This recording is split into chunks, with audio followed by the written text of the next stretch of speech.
This is Matt Hurt at Obsessive Viewer on Twitter. This is Tiny at Obsessive Tiny on Twitter. Mike White, and you can find me at I am Mike White on Twitter. And this is ObsessiveViewer.com's The Obsessive Viewer Podcast.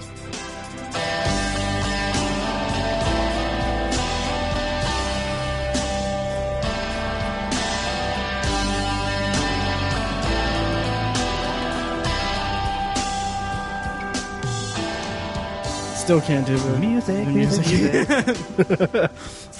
Yeah, after the Chips incident. Yes. Oh, God. Please don't. We should just start singing different We should. theme songs. Standing tall on the wings of my dreams. Step by Rise step, and fall. day by day. Fresh start over, different hands and play. You don't remember that? My God. that Oh, I show? remember it. I remember Great it. show. I never watched it. Oh, really? Step by step. It's a rare condition this day and age to read any good news on the newspaper page. Love and tradition, the grand design. Some people say it's even harder to find. Well, then there must be some magic clue inside these gentle walls. Wow. At That what was point- really good.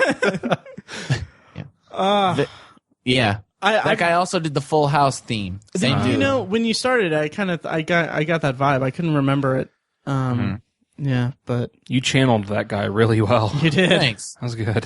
And One of I've my got favorite nothing. shows from Yeah. the 90s. Family Matters. Oh, I love that show. Yeah, it was good. Yeah. I've got nothing in terms of theme music. I have which is supposed to be the Lost theme song. That's about it. It's I a thought theme you were sound. thinking. I thought that was thinking. It's a theme sound. Yeah. Yeah. Well, that's a metaphor for the entire Actually, show. have you guys You're thinking. heard the theme song to the Girl Meets World show? I started listening to it, but I didn't. Then I carried on living my life. No. Well, it's weird, and you yeah. can watch the intro, the theme intro. Okay, that's what kind of turned me off because what I was watching was just audio only, and I was like, oh, I thought we were Gotcha. gonna have the whole thing. But first of all, how do you feel about that in general? Because I know you're a big Boy Meets World fan. Yeah, it's weird. It's weird. It's weird for a lot of reasons. I went back to watch Boy Meets World recently, and I couldn't even make it through the first season. It's a little too cheesy, hasn't aged well. And so, I think there's more when the show comes out, I can talk a little bit more about what the show meant to me and I can talk about, comparing the two. But I'm reminded most of how young teens are portrayed on TV these days.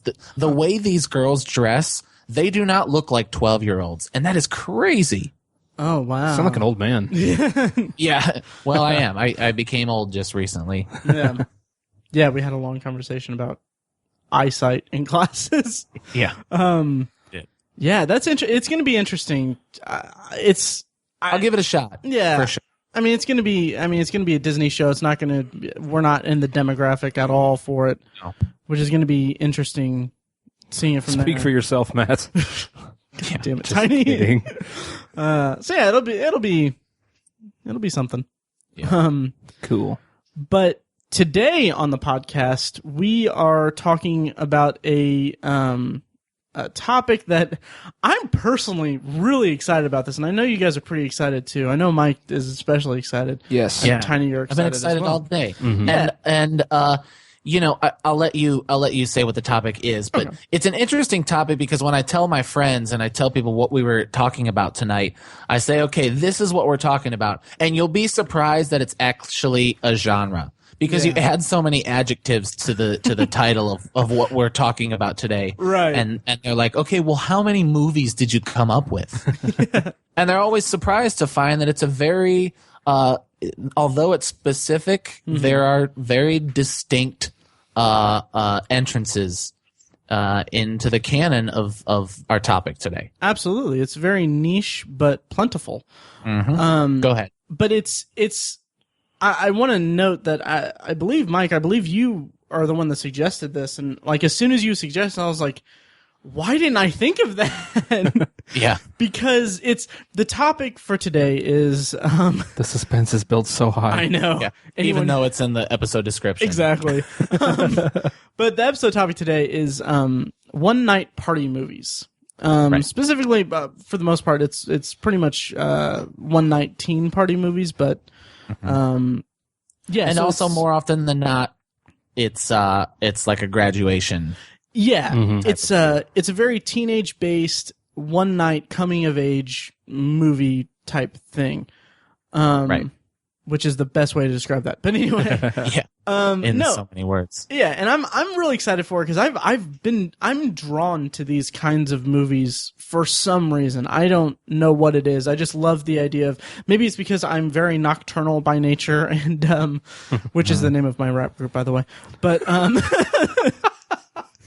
and also I thought it was nocturnal emission. oh nice. Oh, Burn. thanks. Anyway, But it goes with the theme of today's. yeah, it's a topic or a sub genre of movie that I'm really fond of, and it dates back to probably my early teen years, actually, when I discovered Dazed and Confused, which we'll talk about that. What we have here is this episode is going to be kind of unique in which we don't have like three titles each that we want to discuss, and we'll take turns. We have a set. We're throwing the usual format out the window. Yeah, we have a set list of 6 movies that we're going to talk one by one, and they kind of fit this kind of chronological theme of this kind of, not necessarily theory, but this kind of like thing that I've cultivated in my mind since I was a teenager, thinking like, well, okay, this dates back to 1993's release of Dazed and Confused, which depicts teenagers in the 70s. And I kind of went back and I was like, okay, well, American Graffiti came out in the 70s, 73, and depicts life in the 60s. And so what we've basically got is a list of movies that span in their setting, I guess. They span 6 decades. And what we're going to do is we're going to discuss those movies and how we feel about them and, whatever else. It's going to be a fun podcast. So, yeah, should we jump right into it?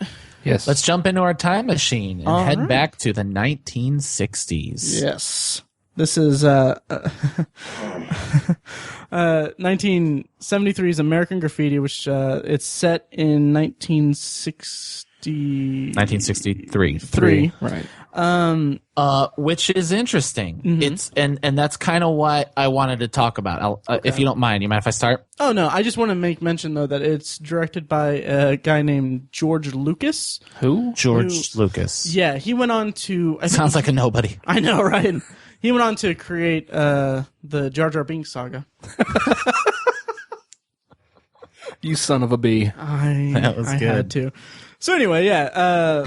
Yeah. So the movie takes place in 1963, May or June or July of 63. It's the last day of summer vacation. Yeah. And it takes place in 63. But I would argue, and I think historians would say that the 60s, in the way that we think of it today, truly didn't start until November 22nd of 1963. Do you guys know what I'm referring to? Yes. Okay. So the assassination of John F. Kennedy really kick-started something else in that decade. And I think what's interesting about the movie American Graffiti and the early 60s is that from 60 to 63 felt very 50s. And I think the movie feels very 50s. Absolutely. And the music Oh, yeah. is very, very 50s. Oh yeah. Oh yeah. A lot of like classic. The soundtrack is astounding. That's one thing that we're gonna notice a lot, at least in the first few. All of them. Takes on I this. think there's something to say about music in all of them. Oh yeah. Oh yeah. It's, There's a line in the movie Incredible. where the character who drives the Deuce Coupe, they're listening to the radio and the Beach Boys comes on, and it's the 13-year-old girl sitting next to him, and she says, "Don't you like the Beach Boys?" And he says something about how he doesn't like that surf shit, and that rock and roll has gone downhill since Buddy Holly died. And so he's talking about remembering a time and just kind of wishing, cause he's in his 20s, is he not, that character? Yeah. Oh yeah. Yeah. So I think he's longing for the 50s and longing for, kind of what people watching this movie in the 70s are doing. Does that make sense? Like if you saw this movie in 1973, you were in your 20s. And like if you were the demographic for this movie, you were in your 20s in 1973, right? So you would be along with that character remembering, man, weren't the 50s so much better than after 63? You know, I love everything you said and I agree with it. The only thing I would say is maybe I think the reason why this part still feels like the 50s is a little bit different from what you said. I think maybe the reason why this early part of the 60s still felt like the 50s is because the 60s hadn't found an identity yet. Absolutely. Yeah. Absolutely. Which you're right. It took the assassination that was one of the first things, and then kind of the beginning and the plague that was the Vietnam War for the second half of the decade. That's what defined the 60s, really. Right. So you're saying that the silver lining of JFK's assassination is that the 60s got their definition and identity? That's what it was. Okay, Yeah. cool. A worthy sacrifice. Good. All good. You know, what's interesting about that year, that third year in any decade, I guess I could go back and say that really happens to any decade. And it's one of the things I've been asking for a while. And I think we'll get to it when we get to our 2010s movies. But I've wondered how are we going to define the 2010s in the future? Like by 93, we knew what grunge was. We already had Nirvana and all that. So we knew what the 90s were going to be. By 2003, we already had Britney Spears and NSYNC and the Backstreet Boys. So like I'm still waiting. Why is it 2014 and I can't put a finger on what our decade is going to be? I think it's going to take hindsight. I think maybe it's already started, and we're going to look back in 10, 15, 20 years and say, oh, it was this. And I guess so. I think maybe some of it is going to be another civil rights movement, being the right for privacy with the whole internet stuff that's going on right now, and gay rights and legalization of marijuana, stuff like that. Sure. Yeah, I agree. But that's a shot in the dark. I don't know. Right. I also think there's the cyclical thing that's happening, which is interesting because our next movie, this will probably be in the liner notes as well, but we're going to talk about Dazed and Confused, and a character in that movie mentions how everything is cyclical. And I wonder if we're, in today's age, cycling back to a 60s kind of sensibility. That it feels that way, especially with style is absolutely. Yeah. Yeah, and especially with like all the civil rights stuff that's going on now, it's definitely this has turned into a culture discussion. It has, yeah. So let's focus. How about Richard movies, Dreyfuss as a teenager? No, let's talk about the characters. The character, like Mike, you mentioned John, and I wrote out notes for just basically the major characters in the movie. The four guys. Yeah, I mentioned, first of all, John he's the 20-something guy who's kind of the reigning champion of like kind of street racing, and Modesto is where it's set. And that's one thing to preface this, that I love this movie. I adore it so much. Because, and I've mentioned this before on the podcast plenty of times, especially when I talked about the movie Nebraska, is that it's very much kind of a small town kind of communal kind of movie where, I mean, these, like, you got Richard Dreyfuss and Ron Howard, billed as Ronnie Howard, that they're two guys who they're one night away from leaving town and going to college, and that's like this huge thing for them, is that they're escaping this town. And the other side of that is John is this guy who he graduated from high school. He's got his thing, and like my notes say John's night is one of self-reflection. He's getting older in a town that's outlived his age, which is to say that the older he gets, the more he and his status is marginalized.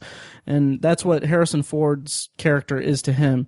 John's reluctance to grow up is what makes his pairing with Carol work so well. and Carol is kind of like, she embodies the bittersweet reflection. She's young, naive, and she's a loudmouth, and she eats up every moment of their night out together because it's all new to her.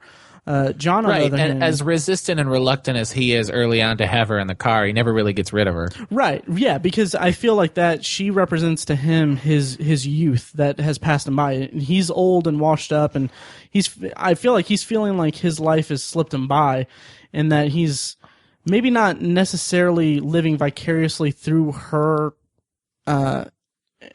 enjoyment of the night, but he is using it as a kind of thing to reflect on what he is slowly losing, thanks to the rise of the youth in Modesto that's kind of eking him out of his stature or status of the town, I guess. That's what I got from it. Mm-hmm. You mentioned Modesto, and I read a really good review on Rotten Tomatoes, actually, that said the movie sacrifices plot for locale, or substitutes locale for plot. And I guess that's true, especially in the case of Ronnie Howard's character, Steve, how he is going away, and Kurt even more so. We see him go away. Mm-hmm. The plot is about location. The plot is where they are and where they're going.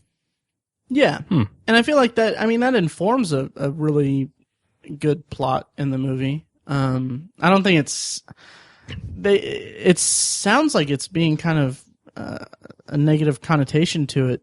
I don't think it is at all. I mean, good. Yeah, I would agree with it, and I certainly don't think that person was meaning it in a negative way. I think what they're saying is that it's really snippets of plot. I mean, there are moments of plot. There's no grand scheme happening, I don't think. And that's kind of hard to do anyway when you've got four main characters. So I think they have to find a center point, and that's absolutely Modesto. Yeah. I think the plot is the character development. It's how these stories that are kind of aimless, how it changes these kids essentially. Mm-hmm. That's how I see it anyways. It's not really, it's one of those great movies or shows or whatever. It's just not, don't worry about the plot, just pay attention to what the characters go through. That's what matters. Right. Mm-hmm. That's what's great about these stories, is that basically everyone has been at a point like this in their lives, specifically graduating from high school. I mean, mm-hmm. There's hardly anyone I don't know who hasn't graduated from something. Right. Mm-hmm. And so it's just a pivotal moment, and it's like everybody can connect with it. That's what's great about these. And mm-hmm. Yeah.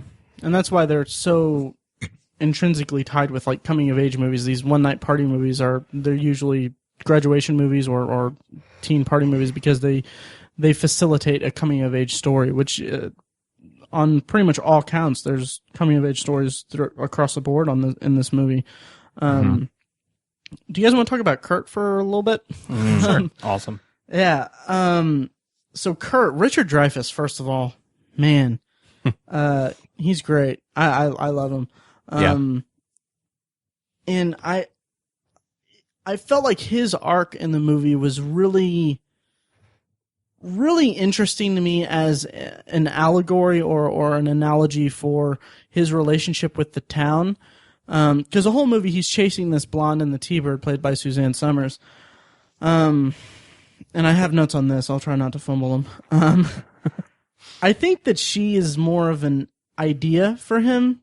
She represents what staying in Modesto would mean for him. He's a kid with a ticket out of town. If he passes it up, the most exciting thing he has waiting for him is chasing a woman up and down the strip. And his choice to leave shows that he's ready to leave that behind him. He seems like he has the most growth of any character in the movie. And I feel like that's kind of played out, that whole arc is played out when he receives a phone call from her, and she's really coy with him and says like, I'll be on 10th Street. And that kind of feels like that's when he makes the decision that he's going to leave, is that it's just, that's kind of like Modesto to him. It's always going to be this same kind of thing that he does each night, I guess. That's what I gather from it too. What did you guys think of Kurt and the blonde and the T-Bird? He's great, and I agree that he has probably the most change. But then you also wonder like where you kind of have to take into account like where each character started as opposed to where they ended up. And I would almost argue that Terry, coming from the lowest of the low in terms of nerdiness and having a good time ever, kind of evolves perhaps a little bit more. Sure. I think it's a bit of his is a bit of a downer for me. Yeah. To say the least. I don't know about that because, like, one of his last lines, Terry, or Toad as he's called, his nickname, one of his last lines is, you know what, I had a good time tonight, too. Yeah, and that's kind of what I mean. Right, he seems like the guy who doesn't have a good time. Yeah. But he did. And he did get the girl. Right. But the whole time, throughout the whole movie, he's lying and he's building himself up, and it's kind of a cynical aspect to the movie in that his insecurities manifest themselves in this kind of idealized identity of what he wants to be, where he has the cool car, he trains horses for hunting, he has a Jeep with a gun rack, and he has a wallet full of cash. But he comes to a point of contentment with where he is and what his life is, and he gets the girl even though she knows what, like, all the stuff he says is lies and all that. But it's just kind of made me feel I'm not saying he's my favorite character. Oh, right, yeah. It just kind of, I don't know, it was kind of a bummer for me, but in the end, yeah, he did have a lot of growth. I guess I could say that he did have more character. He also had a scene, the token, a minor trying to buy alcohol scene. Yes. Which is one of many we'll talk about on this podcast. It's a trope of this genre. It is. Yeah, absolutely. Yeah. And that's such a great scene. This is a tangent, but I hadn't seen this movie in a couple years, and I just completely forgot about that scene, I guess, or the specifics of that scene, but I didn't realize that the scene in The Simpsons where Homer's buying the illegal fireworks is a playoff of that scene. Yeah, and like he goes in because Toad is he's trying to get Old Harper and a bottle of Old Harper, and he says yeah, I'll take some gum, some of that, and a bottle candy of Old bar, Harper. Yeah, which is classic. Bar. Yeah. And then, but in the Simpsons, Homer goes into a convenience store and he's like, yeah, I'll take a box of condoms, some lottery tickets, some of those porno mags, a bottle of Old Harper, and some illegal fireworks. That's awesome. So that just kind of, it clicked for me there. And I was like, nah, the Simpsons are great. We'll have to do a Simpsons episode. Mm-hmm. Yeah. But yeah, so Toad's story is pretty, all things considered, it's uplifting as well as being a downer and a reflection of what the town means for the characters. Mm-hmm. Sure. For me. I think my favorite feature of this movie is just the idea of there being like the strip in this town. Like, because I remember the first time I saw this movie, I was probably a little bit too young to understand it. But it didn't have like, nudity and bad language, so my parents let me watch it. Right. And like, I remember my mom telling me like, every town had a strip. Like that's what kids would do on Fridays and Saturdays. They'd go to the soda fountain and get some drinks or whatever, and then they'd go cruise the strip, and that's what they would do.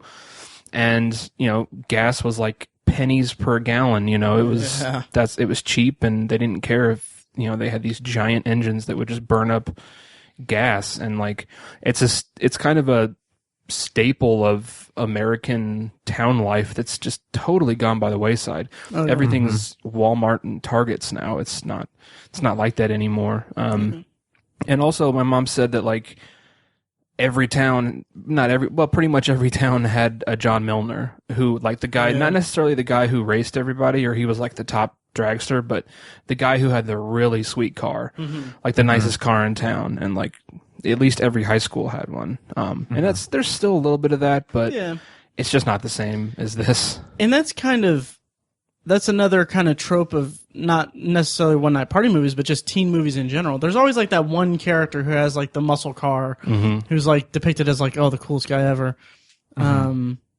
Yeah. And it's funny, like that's which goes away eventually. I think that along with the culture of that, I think goes away. Like there's no guy in the town with the nicest car in like our last 3 movies that we'll talk about. Yeah. Right. True. Right. Yeah. And I feel like that culture, like, yeah, it is kind of dying, but I mean, I feel like at least here in Speedway, not to get off on a tangent or whatever, like they redeveloped Main Street and all that. And I feel like they're going for that kind of feel, but that kind of majestic kind of activity-based small town life, I guess, if that makes any sense. Sure. Yeah. That has fallen by the wayside. And right. I mean, I love what they've done to Main Street here in Speedway. If you're local to Speedway, Main Street's pretty cool. But yeah. I love it because it's that vintage feel, but it's also like they can't really reclaim exactly what it was like. Right. But Main Street's pretty awesome. Yeah. Yeah.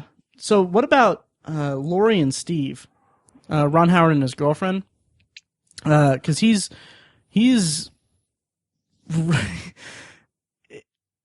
kind of a dick in this movie.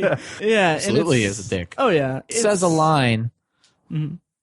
I think I know what line you're going to say. It's kind of a brief line, but I just want to point it out because it's kind of a theme, another theme that'll go throughout all the movies. He talks about we're practically adults now. Oh, okay. Which yeah, I thought was interesting, which is a line you get from a lot of them who all seniors when they graduate, they think they're graduating into adulthood. Yeah. And it just makes me laugh every time how wrong they are.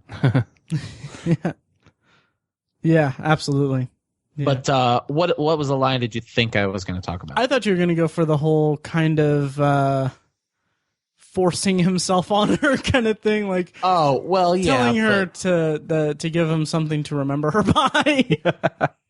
Yeah. Yeah. No, but yeah, I agree completely. That is kind of a motif, I guess, of it as a whole. And it's funny to me. I mean, it's funny to examine these movies when I first saw them, like with Dazed and Confused and with other movies in this. I saw this when I was like a teenager, and like this was.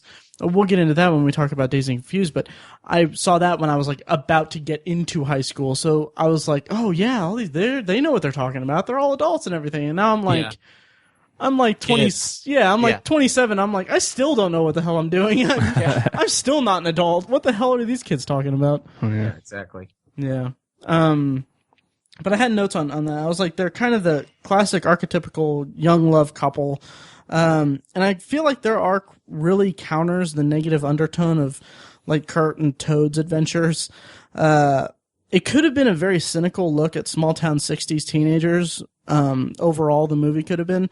But Laurie and Steve, for all the ups and morbid downs that they experience, they come out better in the end, and they come out like together. And it's worth mentioning that of the title cards at the end of the movie, he's like the one that has like him and Kurt both have like happy endings. Kurt's a writer.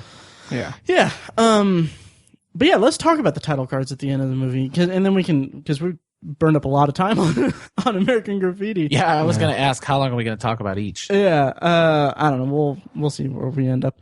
But the title cards. So Kurt's a writer. John's dead. Spoiler alert, by the way. Steve's, I think, like an insurance salesman or something. Yeah. Yep. And Toad is missing in action. Yeah. And but again, that's part of the identity of the 60s. Exactly. Vietnam. Right. Yeah, it's about the 60s written in the perspective of the 70s. Yeah. Yeah. It's knowing what happened to most of these types of people. Right, exactly. It's very authentic, and it's yeah, absolutely. And they tie the movie's themes and the setting together in a really real way. Which I can respect. Yeah, hell of a lot better than title cards at the end of Project X, which we'll get to. Oh my god! That'll be fun. So, it's foolish to rank them. I won't do that, despite the fact that you guys know how much I love to rank things. Right. But where is this in like your favorite movies? How would you, on the obsessive viewer rating scale, where would you put this? On the obsessive viewer rating scale, I would put it at a firm blind buy. Although if it is at a theater, I would totally seek it out to check it out. I will say this though, better than Star Wars. Wow. Oh, dude. Oh, come on. You're kidding, right? I'm in the room with you. You know that, right? You're kidding, right? I don't know. I think that as an adult, watching them as an adult, I like it more. It's not than even Star Wars. for you. The movie isn't even for you. I appreciate it more. I appreciate it more as the storytelling, more of the storytelling than I can of Star Wars, or I have of Star Wars. Seriously? The storytelling is what you're going to go with, which is better? Like Star Wars is the greatest story ever. I mean, it is the classic hero's tale. Sure. Oh, dude. I think one of the troll. I call bullshit. I did not expect that much of a rise out of you. Wow. I think the only place you have an argument is the performances. Yes. Yeah. I'll give you that. Yeah. I will. Best. I'll restate. Star Wars changed movies forever. Forever. American Graffiti influenced Happy Days. Right. I'll give it more credit than that. I'll restate my thing that I wish that George Lucas would do more movies like this. Oh, absolutely. Yeah. Absolutely. I'll give you that. I'll give you that any day. Which, have you guys heard I think is it Jon Favreau's Nerdist episode? Yep. No. Yeah. Were they talking about that where George Lucas is basically, he's retired from directing or whatever, but what he's doing is he's just making like little experimental, like, personal movies just on his own without no intention of ever like releasing him or anything. He's just doing it for fun. Huh. That's what Chris Hardwick said. That. Yeah. So I think it was the Jon Favreau one. But anyway, so yeah, that's interesting. I wish that he would do something like that. I think it would be cool for him to go back and kind of make something like this now from the perspective of him having, created an empire. I'm going to give it a bargain buy. Okay. Huh. Interesting. And you guys know, I think you guys know, I hope you know, listeners maybe know, I'm very, very, very subjective on my grading, to a fault, and I'll admit that. And I stand firm on the idea that American Graffiti is not for me. I'm way too young to really appreciate why American Graffiti was made. We can talk all day about the quality of the movie. We can talk about how well they portray Modesto, how good the acting is, the story. We can talk about all that. But to really understand the movie, to feel the movie the way Lucas wanted you to feel the movie, you have to be 50-something years old now, or 20-something when that movie came out. And I just can't buy in all the way with a movie that predates me by nearly 30 years. I don't see. I have to disagree with you. I don't see it that way. I kind of feel like the themes are kind of universal to kind of small town life, no matter what decade. It's very intrinsically 60s era and 60s sensibilities and that kind of identity and all that. But there are still universal themes in it, like leaving town that you've grown up in and kind of reconciling that with your feelings for like your girlfriend and all that. I kind of feel like these are kind of universal teenage and young adult or sure themes. I'll give you that too, but I think like all of these movies will have that. That theme. Oh, yeah, I agree. I think, again, and this is just me being subjective, movies that are about or things that are kind of a love letter to their era, I have trouble getting into if it's not from my era. I couldn't get into Mad Men because Mad Men is about the 60s. Oh, Mad Men's also boring as shit. Well, yeah, exactly. But there were times where I found American Graffiti boring. Okay. It is far from the worst movie on this list. In fact, absolutely. it is a very, very good movie. Yeah. But it is not untouchable in my eyes. Okay. Sure. I'd put it in like it's probably in my top 50. Actually, I watched this, I got the Blu-ray from Netflix and watched it, and I hadn't seen it in like 10 years. And after I watched it, I was ashamed that I don't own it because I really forgot how much I love it. The obsessive viewer grading scale, I don't know. I never used the thing. Matt basically forced that on me, and I'm not really a fan of it, but I understand. So I don't know where I'd put it on there, but I mean, I think it's a lot of like lists, like the AFI has it on their top 100. I think it absolutely belongs there. I think it's just a fantastic movie. So would you recommend it for people who haven't seen it to buy it blindly, or would you? How old are these people? I would recommend anyone to blind buy it. In any age too. Yeah, I really. You know what? Speaking of how old are these people, I was going to say I wouldn't show it to my high school students. It is better than The Breakfast Club. Okay. I would say that, yeah. Yeah, I won't fight you on that. Yeah. All right. It's my of the 6 we're going to discuss, this is my favorite.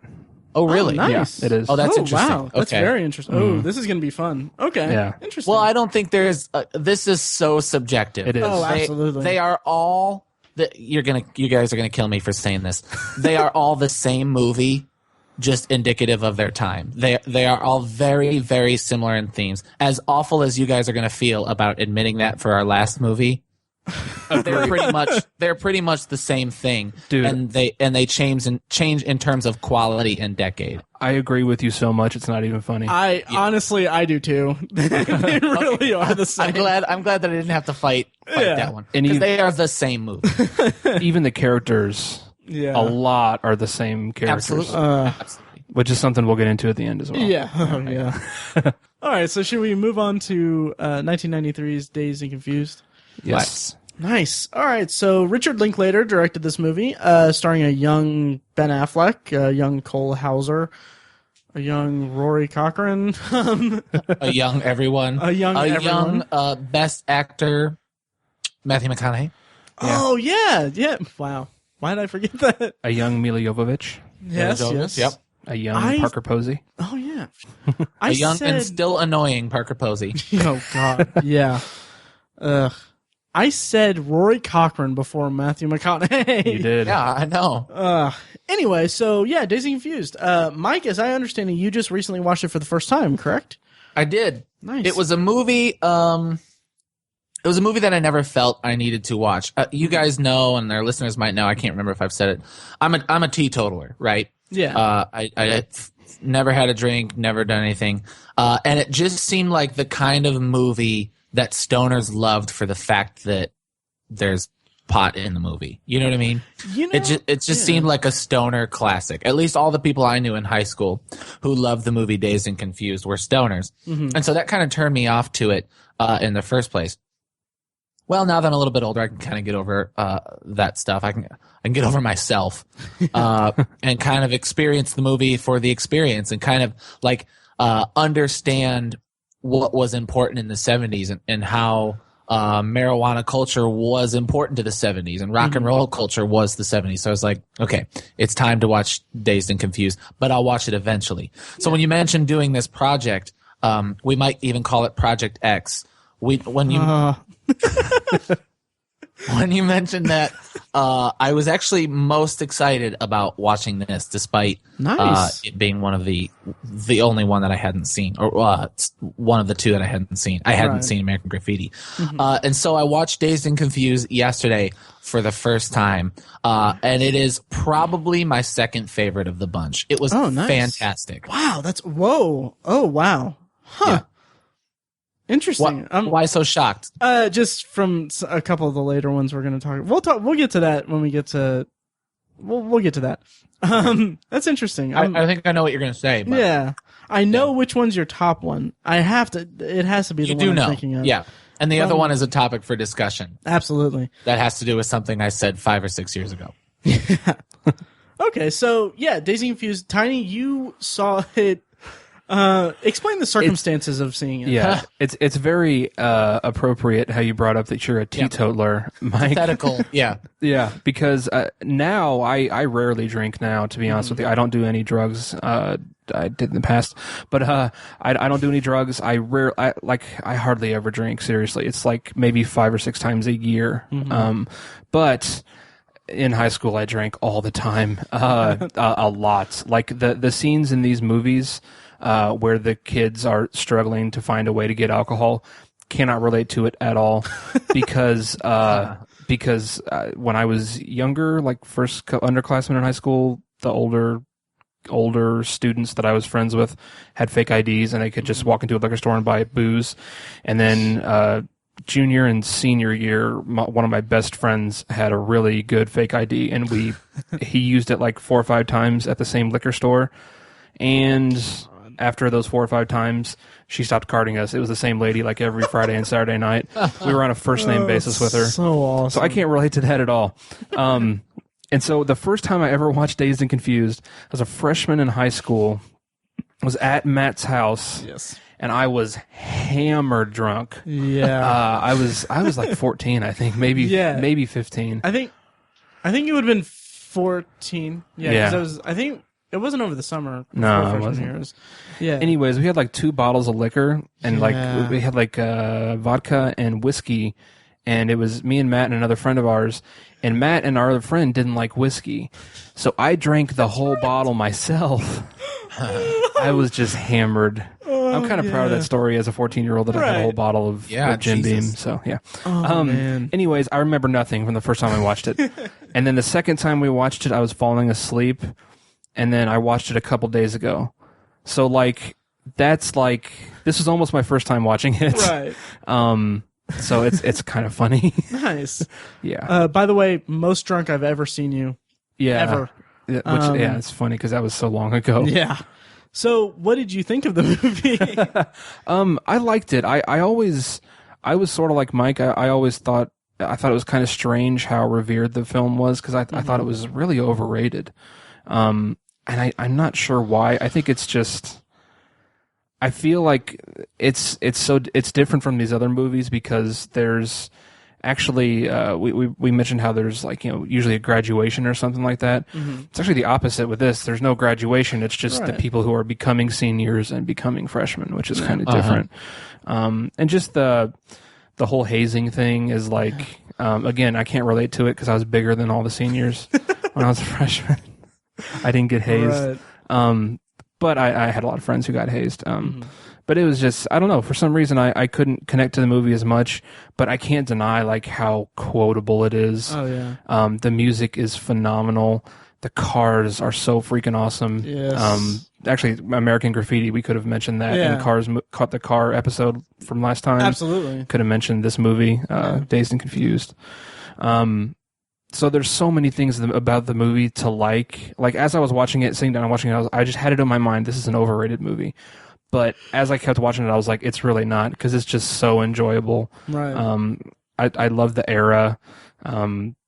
Again, all the staples that we talked about in American Graffiti with there's always the love story, and there's the older character who shouldn't be there really, right. Who's kind of creepy in a way. Yeah. It's just it's a fun movie and just beyond quotable. Yeah. Wow, that character really does appear in pretty much every single movie. Yeah. Yep. And talking about the stoner stuff, like I wasn't a pothead or anything, but I knew people who were potheads, and like I hung out with them a lot. And so watching most specifically Slater in this movie, the main pothead kid who's literally high the entire movie, I think. Right. I don't think he's ever not high. All the crazy stuff he was saying, I can just relate to listening to potheads talk about stupid stuff, and that's what I could relate to with as far as this movie goes. Yeah. The funny thing with me with seeing Dazed and Confused is, like I said, I saw it before I entered high school, and I've drank before, and like Tiny, I don't drink that much anymore. But I've never done any kind of drugs or anything like that, and I still kind of connected to this movie, mostly because it was more like I was just in this thing where I was like, okay, well, I'm about to get into high school, and this is like what it's going to be like, sort of thing. Which It really wasn't that much like that, but the kind of driving around, kind of aimlessly wandering in a small town. Again, I connect to it as this kind of like aimless kind of teenage in between childhood and adulthood kind of funk that is a big staple of these movies. Is that, in high school, we drove around just all the time, just randomly just drove around because we didn't have anything else to do. Yep. So I kind of connected to it on that level as well as just as a fun one-night party movie. Which is almost the exact same thing that happens in American Graffiti. Right. They drive around. There's about 4 or so characters. And we learn some things about the characters. Yeah. But American Graffiti had more of a more of a thematic thing with the town and kind of growing up, more so than Dazed and Confused, I would say. I agree. Yeah. And there was some rebelliousness in both.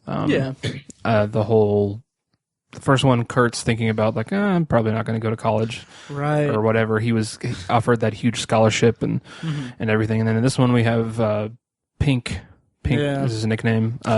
He's thinking about not playing football, which because they're forcing him to sign a pledge not to do drugs or do anything illicit. Yeah, that's a good question. I think we should bring it up. Yeah, is that really why he doesn't want to play, or is that kind of just a scapegoat for some other reason we don't know? Oh, it's absolutely the latter. I think because he's coming to terms with how adults hold authority over kids and how it's such an illusion.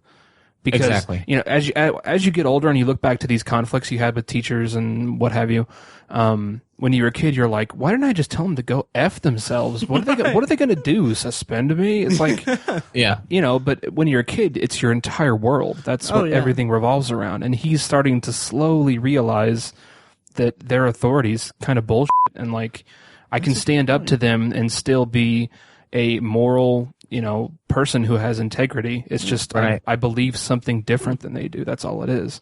Right. So, yeah. And it's also, he's kind of riding that line between, he's kind of, not that the movie is overly cliquish or anything, but he's in both of these camps of like these football players who they're committed to playing football and all that. And then he's also friends with these stoner guys and also kind of the nerdy guys. He's kind of friends with everybody. He's an interesting character. He is. He's the most likable in the movie, I think, if not relatable. I think I relate probably mostly to the kid. Yeah, me too. I did at the time when I saw it. Yeah. So it doesn't really resonate that well with me now because obviously I'm an adult and that's kind of all that is kind of in my past and all that, and I can reflect on it and see it as being like, okay, this was a fun movie to watch in that mindset of being like, okay, well, this is kind of like, I don't know, but now it's kind of like, it's a fun movie. Yeah, I got nothing. I tweeted right after I saw it that it made me appreciate my mom more. I felt like I understood my mom more. Because she would have graduated right about that time. I think she was born in 1959, so she graduated either what? I don't know. I'm not good at math. Like 60 or 70, 76 or 77 or 78. 77, one of those years. I don't know. It depends. It's 77 or 78, I guess, depending on what month she got out. And, So, right. Yeah. Interesting. Yeah, interesting. I think it's more relatable, more universally relatable than American Graffiti was. Like American Graffiti is more of a time capsule. This is more of a one night party movie than it is a time capsule movie. Right. Yes, and that is kind of to my earlier point. Okay. Why I think I was able to connect to it more. Okay. Yeah. That's a good point. I can see that. I can see it better now with the two juxtaposed that way. Right. Yeah. Okay. So should we close the book on Dazed and Confused? All right. Yeah, I did. God damn it. I'm sorry. I just went all over you wanted to do your It's line. all right. The best line in the movie is when Pink Floyd says, if I ever start referring to these as the best days of my life, remind me to kill myself. Oh, I love Yeah, it. Yeah. Which is pretty interesting. It's more introspective than we get from those characters most of the time, I think. Yeah, and it's more introspective than the movie kind of gets credit for. Actually, I'm glad you brought up that line, and then it's followed up by, I can't remember the character's name, the jock guy. He says, like, I want to. I'm spacing on the actual like line, but it says something like, the important thing to me is that I want to make sure that I've did as much as I could when I was stuck in this place, and he refers to stuck in this place over and over again. Then the button on that is banged as many chicks as I could as I was stuck in this place. But he kind of that's the kind of sentiment that I attached myself to. Is like, I enjoy that sentiment because it's high school for all it is. It shouldn't be the best time of your life. It just shouldn't. Absolutely not. And as much as like TV shows and movies will want to make you feel like it should be or it is, it's just not. And this is a movie that kind of just puts that in its place and says to us that it's a finite span of time frame of your life. It'll be memorable, but more important stuff's to come. And that kind of put it into perspective a little bit for me. Hopefully more important stuff is to come. Yeah. Hopefully you don't end up like Matthew McConaughey's Wooders. Yeah, or John Milner from American Graffiti. Yeah, there's the scene toward the end of the movie, kind of right about when Pink says, "Remind me to kill myself," and they're like playing football, and you can tell that Matthew McConaughey just misses that time. Absolutely. It's my favorite scene. And it's sad. It's just a sad scene. Oh Yeah. Oh yeah. All right. So should we move on? Good movie. Yeah. Should we move on to our 1980s pick? Let's do it. Let's move to the 80s. Yes. So for this, this will be an interesting discussion. It's I don't remember what year it is. It was actually 2011. It was filmed 4 years prior to its release, and it sat on the shelf for a while. But it's 2011's "Take Me Home Tonight," starring Topher Grace. Topher Grace. Wow, I did not sleep much today. Topher Grace, Anna Faris, Chris Pratt, Teresa Palmer -Hurt. Back off. And then, Dan Fogler. Yeah, it's an interesting movie because this was the second or third time that I've watched it, and the first time I saw it, I loved it, and I think this time around it didn't really hold up as well to me because on one hand I watched it in the context of this project that we did for the podcast, and after I'd seen American Graffiti and Dazed and Confused, which kind of put a damper on it as a thematic element to this list of movies. But for those who haven't seen it, which I'm willing to bet is quite a few people, it was a bit under the radar. Yeah. It's a story about Matt Franklin, played by Topher Grace, who it's at post high school, post college. It's 1984, or 88. It's 88, right? Can't remember. Yeah, maybe. Yeah, it's 88 because Straight Outta Compton place.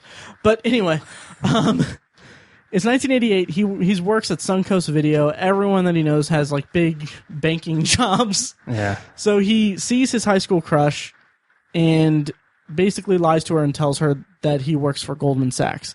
And that catapults him into this night of adventure and all that with chasing after her and all that. So when I first saw it, I feel like I loved it because I had been searching for a 1980s one-night party movie to fit my bizarre theory that I'd been trying to cultivate since high school. Classic Matt. Okay. Yeah. I'm glad to finally hear a reason. Because I remember you raved about this movie. I'm gonna throw you under the bus here. Sure. You raved about it. I really did. So did I. I remember like you asked me, I think twice if I had seen it, and then one time I was asking for a movie suggestion, and you said, "Take Me Home Tonight." Yeah. And I finally did watch it. And it's all right. Yeah. Yeah. After this go around, I kind of saw that it's more style, more kind of a it's not necessarily a love note to the 80s. It's like a step below parody of the 80s. It's indicative of the 80s is what it is, because ask anyone who grew up during the 80s, they always say it sucks. Right. The 80s sucked. The identity it had sucked. Yeah. Yeah, it was just not a good decade. And I still agree with that. Yeah. Oh yeah. I've seen some of the 80s Bond movies and oh god. Yeah. But yeah, so I like it still a bit. I mean, it's better than, the last movie on our list, which we'll get to, but it's also, I mean, it doesn't hold a candle to American Graffiti, Dazed and Confused, or the other two movies we're going to talk about. No. So not even close. I mean, I remember being bored in it. Mm-hmm. I think Dan Fogler is like the poor man's Jack Black. Yeah. A little less annoying, I think. Yeah. Cool to see Michelle Trachtenberg. Oh yeah. Yeah. Anytime she's in a movie, it's kind of cool. Yeah. She was underused, but I think her character kind of asked for that. So here's a funny thing. I watched this with my dad in a summer, like on a summer night, and my dad's pretty clueless about movies and just a time period. So we're watching the movie, and it obviously takes place in the 80s. Is there a title card that says anything about the 80s? Like, does it say 1988 or anything like that? No, I think the yearbook at the beginning for the opening credits says it. Okay. Class of 84, and it's 4 years after high school. Gotcha. So about 10, maybe 15 minutes of the movie, we've met Topher Grace's character and we get to know him a little bit, my dad goes, he goes, "Oh, this is old." I was like, "What?" He goes, "Yeah, look how young he looks." I was like, "Dad, this came out 2 years ago." Yeah. Funny. So there was that. The other thing is, I don't know. I have this new appreciation for Topher Grace. I liked him a lot on that 70s show. Right. But have you guys been to SerialPrize.com? No, but you referenced it way back, a long time ago on the podcast. Yeah. And I checked it out a couple times because I heard him on Nerdist talking about it, and I liked what I saw. I definitely liked what I saw.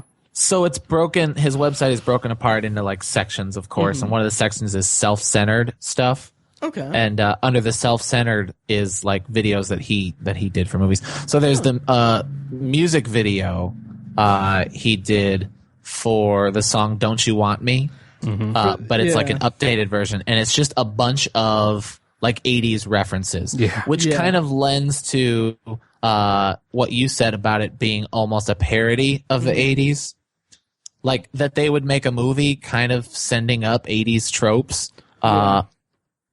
Is indicative, like you said, Tiny, of the fact that it's kind of teasing the 80s, but it's a really fun video.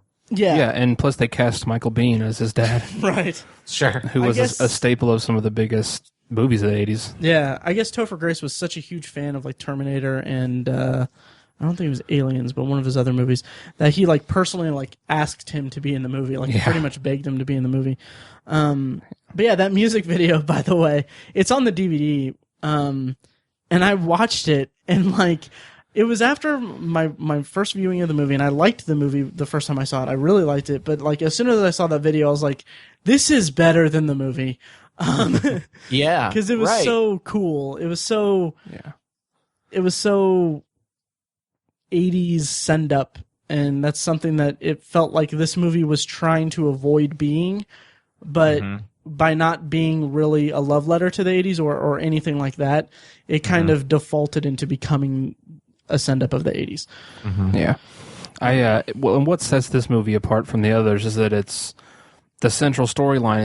It's not about the party. It's not about this event. It's about the love story. Yeah. And I liked it. I think it's something that we can all relate to. Everybody had the crush, the quote-unquote one that kind of got away from high school. And, he ends up, spoiler alert, I'm sure you could have guessed, he gets the girl. Yeah. But I think the problem is, we've mentioned this before as well, that typically that crush that you had really is not very compatible for you. Right. And so, like, as you get older as an adult, you're like, yeah, if we met now, we probably really wouldn't have much in common. And it was, Mike said, yeah, it's the biggest requirement is that they were hot. Yeah, exactly. It's completely hormonal. Right. And so I want to see the following weeks of this story where they're trying to have a relationship and it's just like, you suck. Yeah. They don't really get along. They would be a pretty sad movie. But I really like the comedy in this movie, though. I love Topher Grace's his mannerisms and stuff. Yeah. Like, there's a point where they're talking out by the pool.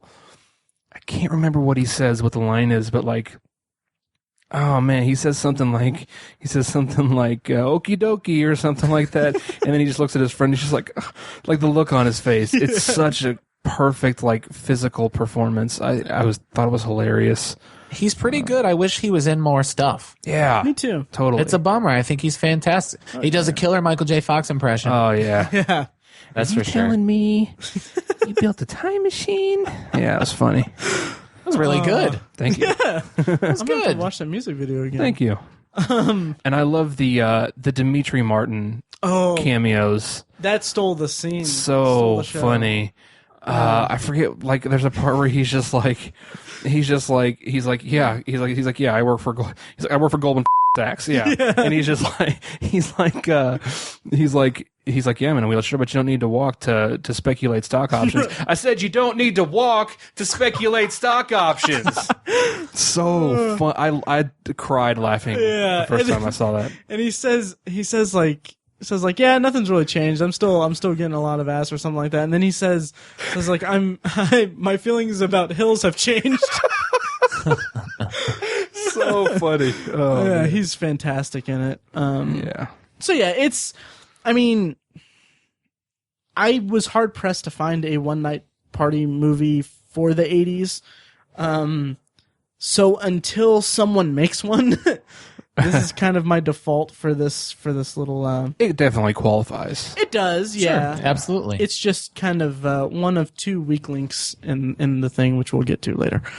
Yeah. Well, oh man, that's tough to say.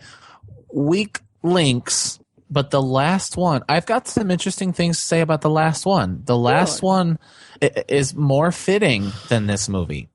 Oh yeah, it is. And we'll talk about that. Yeah. We'll talk about Yeah, that. we'll talk What's about the that. next movie? Let's hop back in our time machine. Yes. Mike, why don't you introduce this, because I know that you hold this movie quite close to your heart. I do, and I watched this last night after Dazed and Confused. Like I said, I've been so excited about this project. Yeah. And one of my favorite movies of all time still is, and every time I watch it, I was affirmed this last night when I watched it. So the next movie is 1998's Can't Hardly Wait. Yes. And it is absolutely one of my favorite movies. And even after watching it last night, it still is. So I had a discussion today with some of my friends, some of my peers, and some students, and a few people who are a couple years older than me. And I think one of the best things about this project we did was kind of thinking of our movie, thinking of the movie that is indicative of our time, of our one night graduation party and what it was like when we graduated.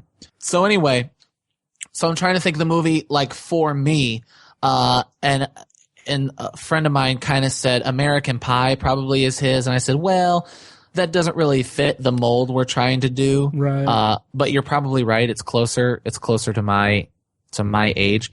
The other movie, and again, I'm going to spoil this, but it's probably in the early notes, is Superbad. And I'm trying to decide which is more for me, Can't Hardly Wait or Superbad. Again, I'm going to spoil. Can't Hardly Wait is a far superior movie, and a movie I love even more than Superbad. But how do you guys relate to Can't Hardly Wait? Because we're finally getting into a movie that has something to do with our lives. It's all right. I'm kidding. I'm totally joking. Oh, okay. No. You couldn't even let that one ride. That's how much bullshit that was. Exactly. I absolutely love this movie. It was my first foray into this little subgenre. Oh yeah, mine too. Yeah. I'm sure. And it's so, I mean, it's got everything. It's such a fun movie. It's such a heartfelt movie. It's got the whole graduation aspect of it, moving on with your life, all that kind of thing. It kind of takes some of the themes and some of the ideas set forth by American Graffiti and Dazed and Confused, but it takes those as just like little thumbtacks to put on the wall, amidst this entire huge original thing for what it's saying, if that makes any sense whatsoever. Yeah, I got you. Absolutely. Yeah, it does. so it's kind of this original kind of thing where, I mean, the love story aspect of it comes through pretty much every movie in this list, but this is the strongest of any of the movies that we have listed. Superbad might be in contention for that a little bit, but I feel like this is even stronger. And I made the remark that I kind of want to cut together a trailer of the footage of this and make it look like Preston is a serial killer. But that's something for another time. Because of his eyes. You kind of just the idea of him chasing after Amanda because, like, he feels like they're meant to be because she has a Pop-Tart. Yeah. And it's a sweet, sweet story. And, A strawberry Pop-Tart, the exact same breakfast pastry that I was consuming at that moment. What was I to do? How was I to proceed? I love it. But it kind of, it's great. I love it. I can't speak highly enough about it. Tiny, what did you think of Can't Hardly Wait? It's a good movie. Yeah. Okay. So your guys is too. I'm going to be the odd one out here. I like this movie. I mean, Seth Green, dear God, so funny. Yeah. But and this, what it is it's such a superficial thing for me to sort of hang on and pry on, but I think it makes such a big impact in this movie, and I'll contextualize it with this whole group we have. I'll exclude it. I'll exclude American Graffiti because I think you'll understand why. Of this whole list, this is the only one that's not rated R. American Graffiti, again, it's not rated R, but I think that's again indicative of its time. It's just you only had PG and rated R. That's all you had back then, and you kind of had to play a fine line. It wouldn't really have been indicative of the time of the 1960s if it was really graphic and if it was less wholesome. Right. So it's such a problem for me that this movie isn't rated R, and I think it can. I think that's a similar thing that a lot of people feel, because you can see it in the popularity of this movie compared to American Pie. Mm-hmm. American Pie has a much more popular legacy than this movie does, and that obviously has the advantage of being a trilogy. Or are there four? There's four of them, aren't there? Yeah. I was never a big fan of American Pie either. I wasn't. Well, there is, but I think the sum of its parts is not greater than any single piece in American Pie. The first American Pie is far more popular than the series, right? And I think you are exactly right. What's interesting about American Pie is it came out a year later, maybe 2 years. I think it's a year after Can't Hardly Wait. Yeah. And it almost makes you think if the guys who did Can't Hardly Wait, when they saw American Pie, said, "Damn it, why didn't we go R?" The movie wanted to be rated R so bad. Sure, and I think it was really originally. I think I'm gonna get this wrong. It's in the trivia on IMDb for it, but they filmed it as an R-rated version, but they kind of kept cutting it down. Well, there are ADR fixes. There is a scene where they're in the bathroom and Kenny Fisher, Special K, is in there, and Denise comes in. And it's like the second time we see them in there, and he's leaning up the door, and he says something about, "You came in here screaming like a frickin' banshee." And I watched his lips 3 times, and that is an ADR switch. Wow. There's also an entire character that's completely cut out of the movie. Right. Because it wants to be PG-13. The character is just a generic, like stoned girl, who all throughout the movie is kind of I'm trying to find it. In like the one time you see her is in the final cut of the movie. The one time you see her is like when they're doing like a scroll by in the kitchen, and she's just like staring at a banana. Yeah, because she's stoned and can't, like, she's mesmerized by a banana. Yeah, there's the trivia says there were characters in the movie called the crying drunk girl who has subtitles for everything she says because she is so drunk that none of her speech is understandable, and the stoned girl, who is so spaced out on dope that she wanders in and out of a number of scenes, but both were cut in order to secure a PG-13 rating. So it's, I mean, it could have probably been more successful if it had been R-rated, but I don't think it really detracts from the movie. No, I don't think so. And I also wonder this. I'm sorry. Why do you laugh? Where's there more? Tiny because I just went, yeah. Oh, geez.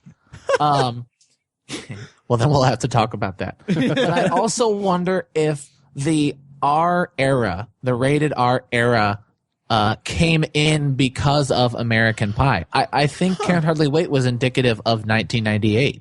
I think there was a wholesomeness to the late 90s, which is kind of funny considering what was going on in politics and Bill Clinton and Monica Lewinsky's dress. But you know, you didn't get movies like Road Trip and Euro Trip and all of those trip movies and like where the whole like boob movies. You didn't get boob movies like Van Wilder until American Pie. That changed teen movies for the next 10 years.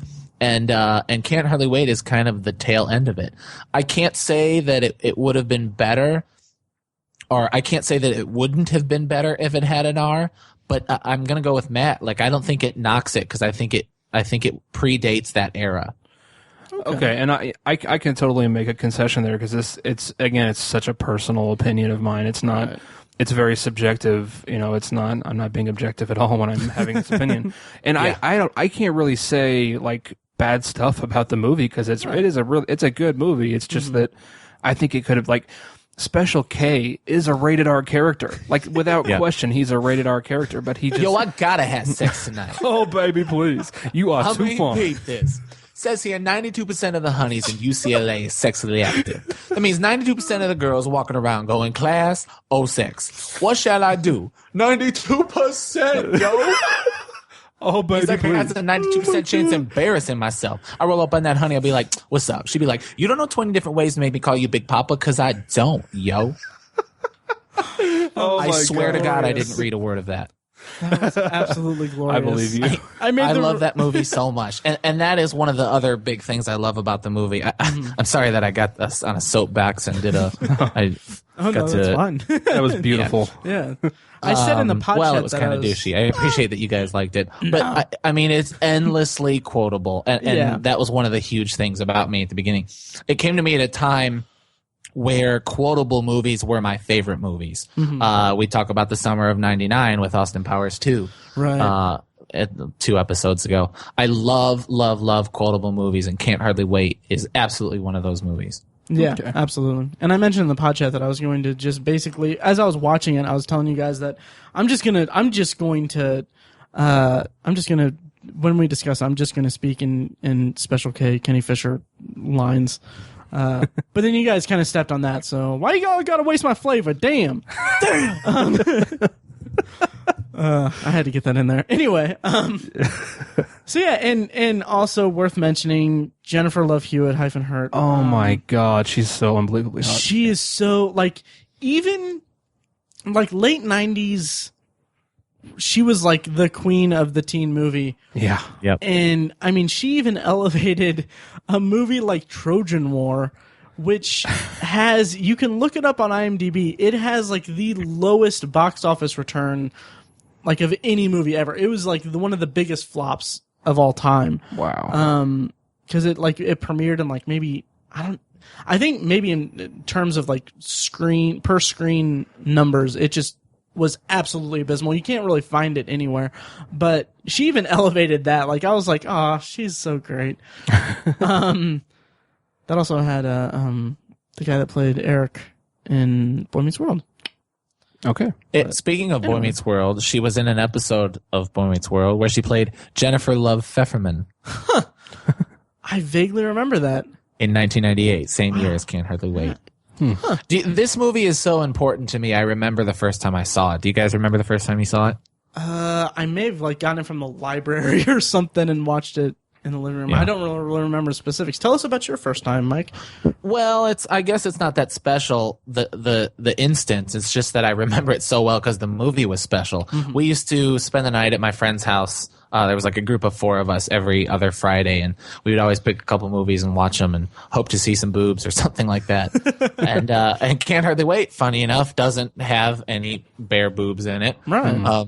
But it was still just so fantastic. And it was pre-high school. I think we were going into 8th grade. It was like the summer before 8th grade, or maybe the summer before 9th grade. I don't know.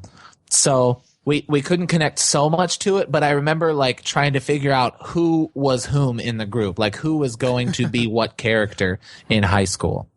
Oh, wow. And as much as I wanted to be Preston, I'm pretty sure I was more like one of William's friends. I would make the argument that you wouldn't even want to be Preston. Spending all 4 true. years going after one girl, not going after her, but just pining after her. Pining for it, yeah. Plus, at but graduation, then the end, we can talk about how good Dazed and Confused is. You can talk about how great American Graffiti was, but the payoff of this movie at the end, I mean, I get emotional every time. It's really sweet. It is. Yeah. It's a great, I like it. The first time I watched it, it didn't really register with me because I just wasn't too crazy about it. I know I borrowed it from Matt, and it was it was several years after it came out. I think I was in high school when I borrowed it. Yeah, probably. I own 2 or 3 copies of the DVD because they released a special edition one, and I was like, "Yep, I'm buying it." I watched this a couple days ago as well, and just one thing I noticed, it's a weird thing that I noticed, but how many of the actors in it went on to be in successful television shows? so many of them went on to be in kind of hit shows. Jennifer Love Hewitt was on Ghost Whisperer or something like that. Yeah. Ethan Embry on Brotherhood, Lauren Ambrose, 6 Feet Under, Seth Green, Family Guy, and Robot Chicken. Yeah. Donald. Who was the most successful? Probably Seth Green, right? Yeah. Yeah. Although the Peter Fasinelli was in all the Twilight movies. Right. So if we're talking about who made the most money, could be him. Yeah. More pride in projects, though. Yeah. Yeah. Freddie Rodriguez was in 6 Feet Under. Oh, yeah. Donald Faison on Scrubs. Can we talk about the band in the movie? Oh my God. Also the music. Several times at shows before we would start a show, we would say one of 2 things. We would say, "This is our first show ever. Don't screw it up." Or the more obvious, "Did anyone order a love burger? Well done." Oh my God, that's fantastic. And it doesn't even the love burger thing makes sense. The 10 people who saw Can't Hardly Wait at our show would get that. But this is our first show. Don't screw it up. It doesn't even make sense. Why the hell did they say that into the microphone? Oh, that's so great. That's funny. Yeah. Oh man, I love it. And the music is just phenomenal. It's the best. It's the best soundtrack. As much as I love the Dazed and Confused soundtrack, the 90s alternative is right in my wheelhouse. Yeah, and I agree completely. Some of the music in some of these other picks, like American Graffiti and Dazed and Confused, they're more iconic to just music culture, as I understand it. If we're saying objective, which is unfair because music is all subjective. If we're saying objective, most people would say Dazed and Confused is the best soundtrack. But of the movies on this list, the music in Can't Hardly Wait just absolutely resonates much, much more with me, without question. Yeah. Mm-hmm. And it makes it the best. The first song, Open Road Song by OV056. I bought the album because of that song. That's awesome. Yeah, well, I was watching this a couple days ago. And I tweeted as I was watching it. I was like, there's a Smash Mouth song in this movie.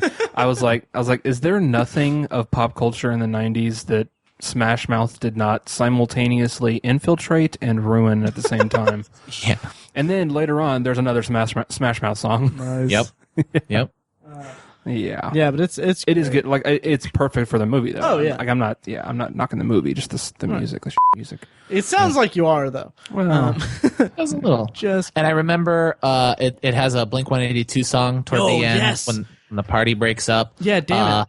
I was sort of into Blink-182 at the time. Like I had discovered Enema of the State, and I liked it a lot, but I was not full-blown Blink-182 the first time I saw it. And then when I went full-blown Blink-182 nut, and I watched the end, and I'm like, that's an amazing scene!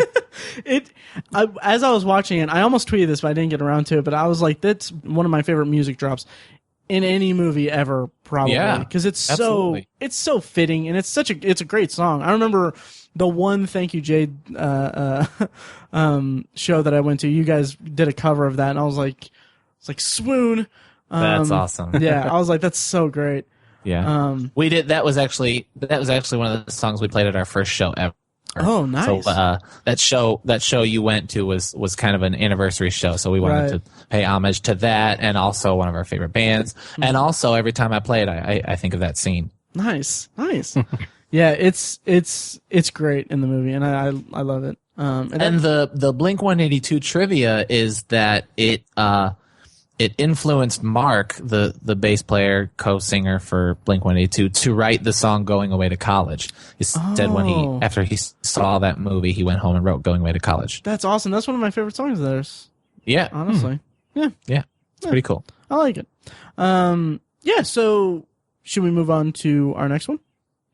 I guess we can. I guess.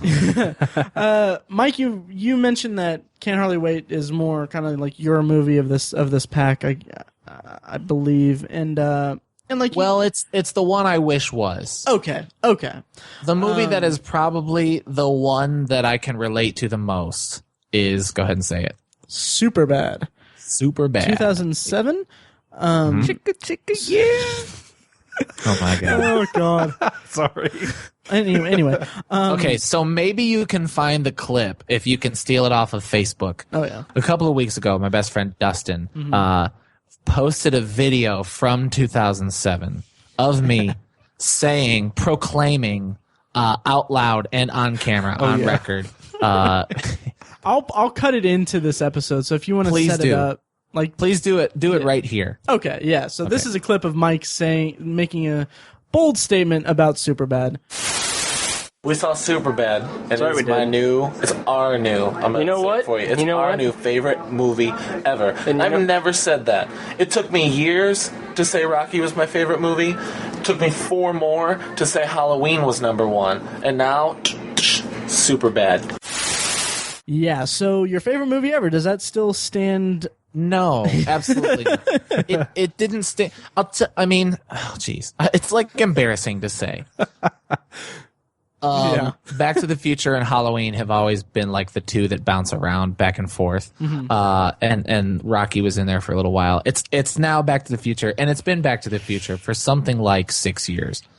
But something about Superbad, and I think it speaks to the movie and kind of why we're talking about this, is that it was absolutely for me. Can't Hardly Wait, I was a little young for it. I discovered it later, and it's a far, far superior movie. But Superbad was exactly how I experienced high school. Oh yeah. It was very much, it resonated a lot with me also for that respect. And one thing that I really appreciate and I might be jumping ahead a little bit in the discussion, but it doesn't strictly show like high school culture itself. It's from the perspective of high schoolers. I put a weird inflection on that. It's from the perspective of high school students and from that perspective, but it spans so many different, if you want to talk about like a party culture or whatever, it spans different like life points. Yeah. So you have the house party at the end, the high school house party at the end. You have the kind of college / post-college kind of house party kind of depressing scene. And then you also have kind of like they go to a bar for a little bit, and it's kind of like I love that aspect of it. It spans so many different things, and it has all of these different, maybe unintentionally or intentionally, and it has kind of a running commentary on this kind of lifestyle that is kind of has a diminishing return in terms of funness or in terms of enjoyment, just generally speaking, which is something you don't really get because, like in our next movie we'll get to in a bit, it doesn't really glorify any part of it. It's actually kind of a criticism on the entire culture of it as well as being very authentic. Yeah, you stole the words from my mouth. Nice. It's authentic, and it kind of lampoons the culture. Yeah. And I also don't get the sense that either of them are going to pursue those lifestyles. Yeah, me neither. Maybe Seth, maybe, but then again, I really don't think so. Yeah, they have a lot of good growth in terms of character development and all that. Because Seth is kind of this. He's a abrasive guy, but he comes out to be this insecure guy as well. That kind of he kind of comes out of a shell of insecurity and abrasiveness to kind of embrace what his life is going to be, I guess. I don't know how else to put it. Tiny, what'd you think of Superbad? I loved it, and I don't think you should really feel embarrassed about your 2007 statement, Mike, because that's the movie just has that effect because it was just so unbelievably hilarious. I just remember exactly. I was crying laughing at so many different points in the movie. There's just too many to name. I mean, I got a boner. Told her what time it was. Oh my god. Okay, first, are we really only going to do McLovin quotes though? Well, I need to say real quick. The worst thing to come from Superbad is that it gave us that guy. Yeah. It gave us Christopher Lintz-Plasse. Yeah, he's obnoxious in the movie, but I need to say real quick that the scene where he follows her and she turns around and he tells her what time it is, that was me in high school. That was me in my early 20s. That was me in my late 20s. But that was like, I was like, okay, this is the moment where I'm like, I'm in love with this movie, as well as the scene where Michael Cera punches her in the boob. and where he's just so awkward and he plays to his strength, and that's one of the reasons why that movie is so great for him, is that it plays very much to what he's strong in terms of acting. But I mean, it resonated with me so much. And you mentioned American Pie is kind of like another one of kind of our movies of our time frame of our whatever. And at the time it was, and that during high school, I attached myself to American Pie, and I also really liked American Pie too. I'm the one. But Superbad just kind of just blew that out of the water for me because it was so real to what I felt about high school social dynamics. Yeah. I'm same absolutely. At the end of the movie, Nice. when they go in their separate directions, and that one of them's going off to college and the other one is not, and it's the girls that come in and they go their separate ways. That is exactly how it happens. Yeah. Mm-hmm. It was perfect. Oh yeah. Yeah. Yeah. I love the movie. I love it. Yeah. Yeah. And like I said, it was just so perfect for, I don't know. It does encapsulate. Well, it's funny because Matt talked about the social differences and whatnot, and it's kind of funny because I don't feel like it doesn't feel like the standard cliques that you associate with high school, right. Nerds and jocks and dropouts and potheads and all that stuff. Yeah. It doesn't feel like that's really that well established in this movie. It's not. It's very similar to my high school experience. Really? Okay. There was a hierarchy, of course, but it wasn't cliquey like you see in a lot of movies, and I think that is indicative of high schools today. Yeah, there are absolutely types of people, but it's not like no one is allowed to change rank. Right. Allowed not to. I mean. Yeah. And we get the John Milner effect in the trademark, by the way. No, where the cops, Bill Hader and Seth Rogen, they're kind of the old guys reliving their youth through McLovin. And it gets to the point of being just absurdity and just really over the top, but they play it so well. I mean, my brother's a cop and he would never, do any of the stuff that they did. Oh no, it's the cops. I love God, that we line don't know so that. much. Such a great line. Yeah, true. But, I mean, he would never, crash his car and fire at it. I mean, it's ridiculous to think, like, I would like to see, like, an authentic sequel to that where they just are complete, like, they couldn't get away with it. I don't see how they could get away with it, but that's neither here nor there. That's not what the movie's about. But and it didn't detract from the movie at all. It was a good element to kind of bring it around and to kind of shepherd in this kind of different viewpoints of different time frames of parties in your life and all that. I feel like the period blood scene should be as iconic as Jason Biggs f***ing the pie. Yeah, absolutely. Yeah. I would say it should surpass it, but I'm not sure that it does, which I think is kind of unfortunate. Yeah. It's a shame. It is a shame. Yeah. And one of my favorite things, it's a really underappreciated, if not completely under the radar line, is the two guys that they that notice the period blood on it. There's a scene later where they're just sitting there, and then the guy on the left is like, he's talking to the guy on the right, and he's like, "There's a lot of reasons why I love you, man. You're handsome and you're a good friend." It's just, I'm like, it's so weird and funny. And if you have the DVD or the Blu-ray of it, I highly recommend checking out the commentary track because it's fantastic. Commentary's hilarious. Oh yeah, they do. Like Jonah Hill, it's a fake thing, but he keeps cursing on the commentary track, and Judd Apatow has like his daughter there, and they basically throw him out. It's this kind of staged thing that's really funny, but they talk about how, like, Seth Rogen talks about how the characters, like he and Evan Goldberg, who wrote the script, they both wrote the script together. They were never like those characters. They were never Seth and Evan on there. They were more like the characters on the couch there, and it just it kind of puts an interesting slant on the movie. But yeah, check out the commentary because it's really funny.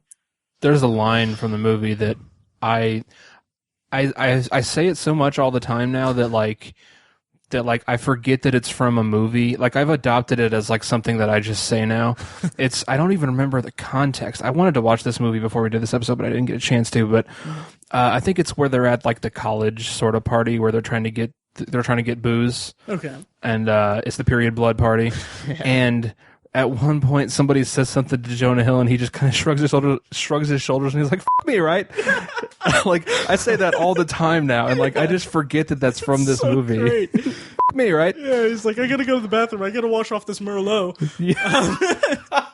Like, is this a line? And then they're like, "What the f*** does it look like?" And he's like, "F*** me, right?" It's so funny. He plays it so well. It's great. It's just so funny. Yeah. I would be remiss if I didn't mention the Milner Effect from Can't Hardly Wait. Jerry O'Connell. Oh yeah, we forgot to talk about him. Oh, yeah. Trip McNeely. Trip McNeely. Perfect name. Yeah, isn't it? Yeah. Oh yeah. Oh, he's fantastic in it. I'm sorry. I was waiting for an opening to say that because we have to say that in every one. Oh yeah, totally. Trip McNeely. Yep. He's got on like the frat polo shirt and stuff. Yeah. Yep. Sperry's and some khakis. Yeah. Perfect. Great stuff. So yeah, Superbad's good. Yeah, Superbad's a good movie. Your mom has huge tits. Sorry. After that, a lot of the things I quoted were the proclamations of love between the two of them. Mm-hmm. Like at the end when they're kind of still drunk, but also kind of waking up, like when they're hungover, I guess. Mm-hmm. And he's talking about how he just wants to shout it from the rooftops, right. How much he loves him. It's so perfect. Great. It's beautiful. You want to go on my roof? Yeah, I love it so much. And also, the unrated version is... And the word blowjay. Oh, yeah. Yes. The unrated version is really funny. Although they put a little too much emphasis on people telling them, "Oh, it must be you guys it must suck not going to the same school next year." There's like 3 times in the first 20 minutes where a character tells them in the unrated version, like, "Oh yeah, you guys are going to go crazy next year, right?" I'm like, you're kind of overdoing it. That's a minor complaint, though. So should we close the book on Superbad? I think so. All right, so now we are left with our 2010s movie for this thing. There's a squirrel. Anyway, 2000, was it 12 or 11? 12. 2012's Project X.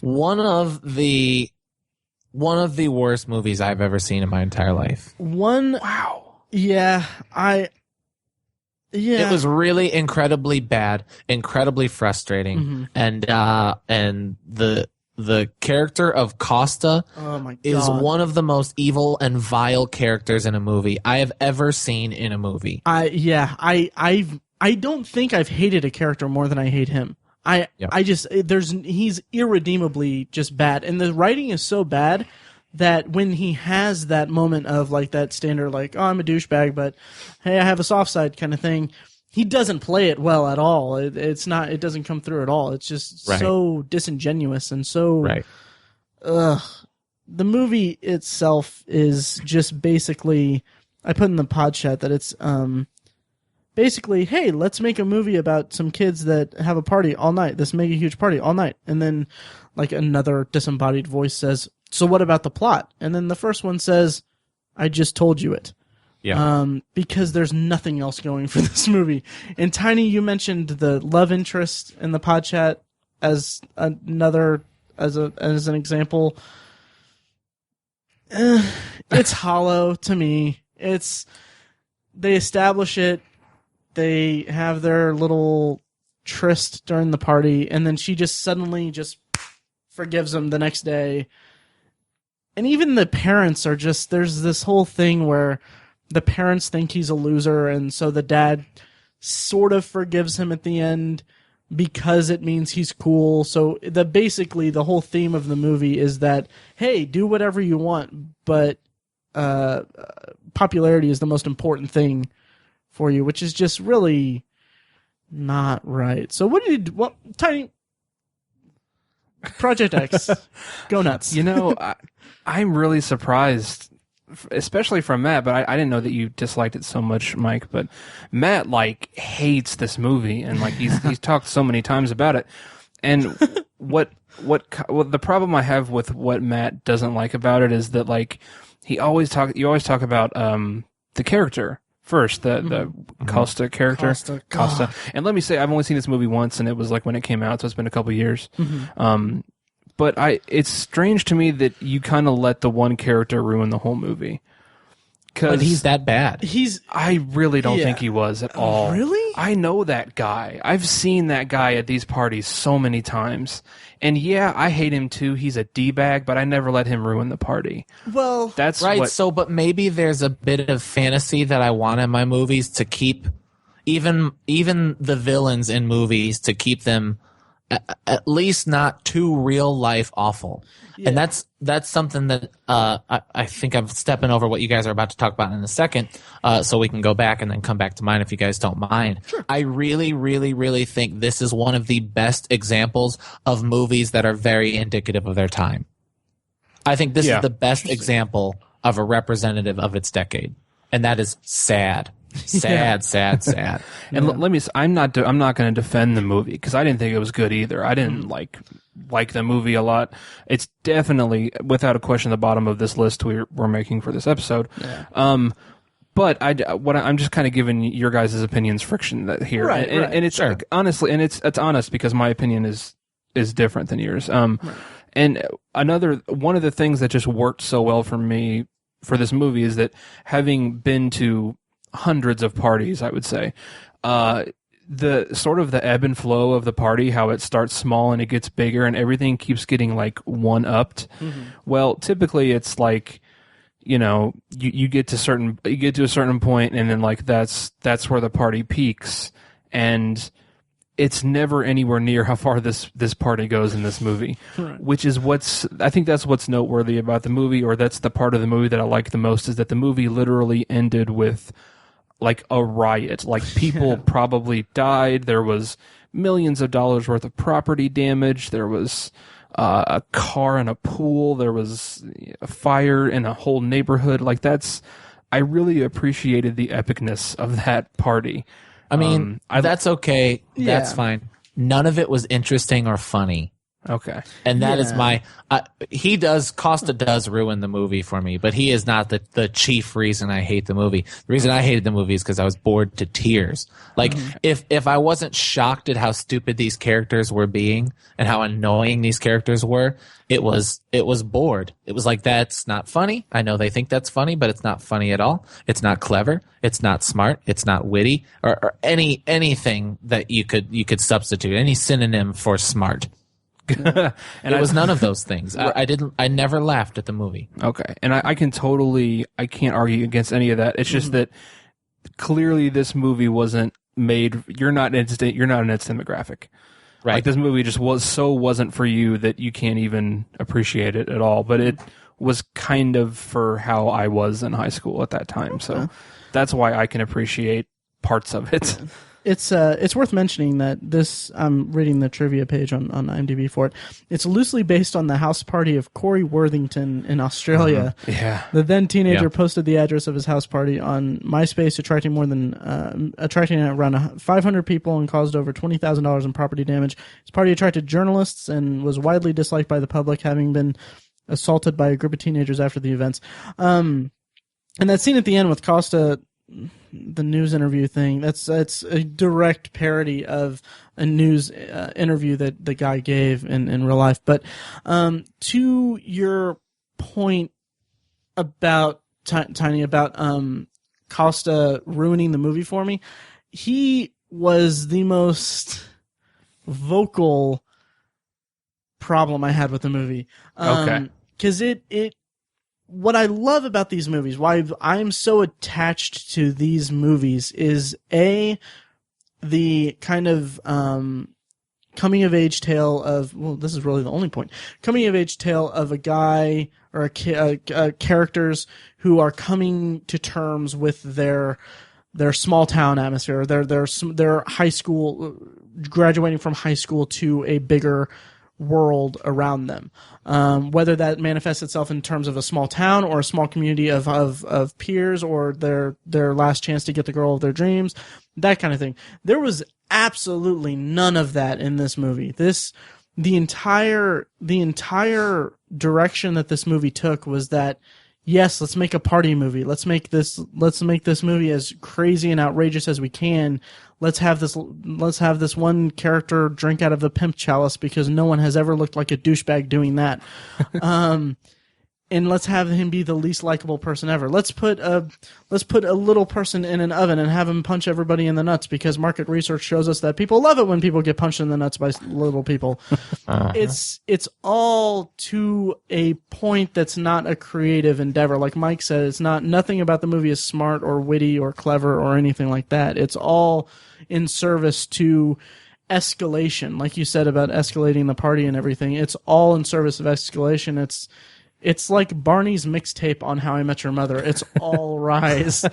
And when you have that, there's no de-escalation. There's no denouement or anything like that. There's no payoff. Conflict resolution. There is no payoff. Exactly. Yeah. There's no payoff. Yeah. And let me say again, you guys are right.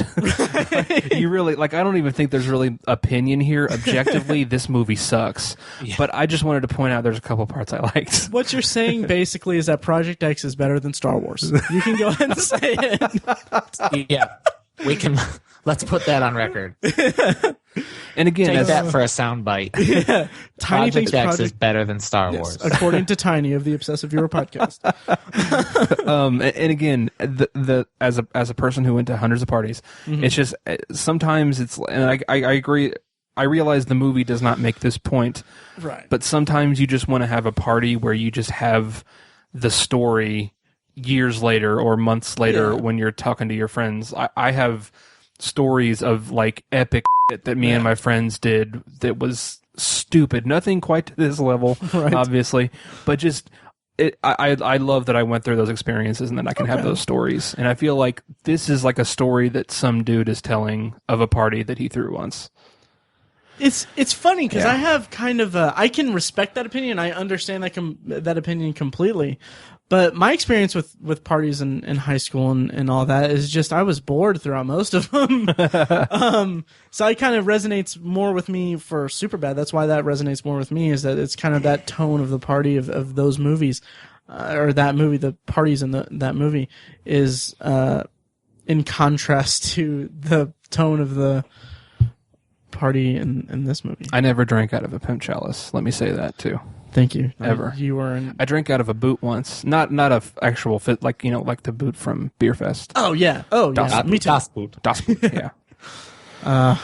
Yeah. So yeah, Project X, the hackneyed love story, and it was an afterthought to everything. It was like, okay, well, we need something to make this have some kind of emotional resonance for the character, I guess. And even the setup. I mean, Costa douchebag is so unlikable. Like you said, like, oh yeah, people like that. Yeah, but not to that degree. Like in the first scene of the movie, he takes the kid's toothbrush on what is later revealed to be his birthday and rubs it on a bar of soap before pulling the shower curtain on him while he's in the shower while they're filming it. And I'm like, you're an ass, dude. My problem and my biggest worry is that this movie was kind of popular, and we've said this word 100 times on this episode, indicative. Mm-hmm. It is how indicative it was of teenage culture now. The movie itself was bad, mm-hmm. and I think kids today are pretty and I worry that people look up to these. I know several people, I'll say, who thought this movie was hilarious, and that is heartbreaking to me. That is, yeah. Right? Like, I don't have a problem with the bad behavior. The bad behavior is over the top. I don't think it ever gets that bad, and I think people who let it get bad often pay the price for letting it get that bad. My problem as a movie fan, as a lover of fine entertainment, movies like American Dazed and Confused and Can't Hardly Wait, mm-hmm. that people think this is the movie that represents their generation on a one-night party movie. Yeah. That's heartbreaking to me. Agreed. Yeah. Because I think it is very indicative. Yeah, it's very heartbreaking. And if it's... I want to believe that it's not indicative. I really do. Because they're so unlikable. But I got another thing to tell you, buddy. Oh, God. It is, yeah. So...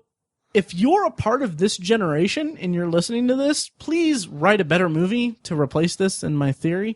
Because I don't want to watch this again. Yeah. Yeah. Maybe Cloverfield would have been a better choice. Jeez. A party for the monster. Yeah. So it's, yeah. It's a sad statement on screw you guys. It sucks that we ended with this movie. I know, and we've been running for like an hour and 43. We skipped Potpourri last week. Do you guys want to run through a quick Potpourri? We probably should. We should, yeah. I feel kind of. Although this could get long. That'll be fine. All right. We'll each just pick one thing and we'll talk briefly about it. Okay. Hopefully we can get this in under 2 hours.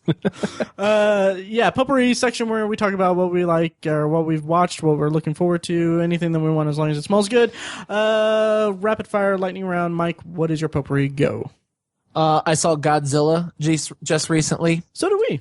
And reviews are wildly mixed. They are so split. It is people use the phrase "love it or hate it" often, and this is the best example of a love it or hate it movie that I've seen in a while. And I fall on the hate it side. I found it to be a test to my endurance.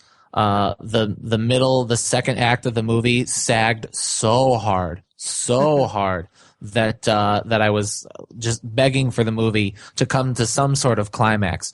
I won't spoil much, but I think by now it's no spoil to say that the first monster you see is not Godzilla, right. And I didn't like that Godzilla at times felt like an afterthought. I kind of wish it was more about his destruction. Also, there is a plot line with Bryan Cranston's character that was shown in the trailers about how he is arguing with people about whether or not this tremor that happened was Godzilla. That was the movie I wanted to see, and it takes a dramatic turn to the contrary. at the end of the first act of the movie. And the movie was worse for that. So I was left very disappointed. There's some very, very cool scenes, some really, really interesting CGI, particularly at the end. There's monster fights and that was pretty fun to watch. But overall, the secondary protagonist that they wind up choosing was not interesting. Not the movie that I wanted to see, and I was left absolutely disappointed. Yeah. Interesting.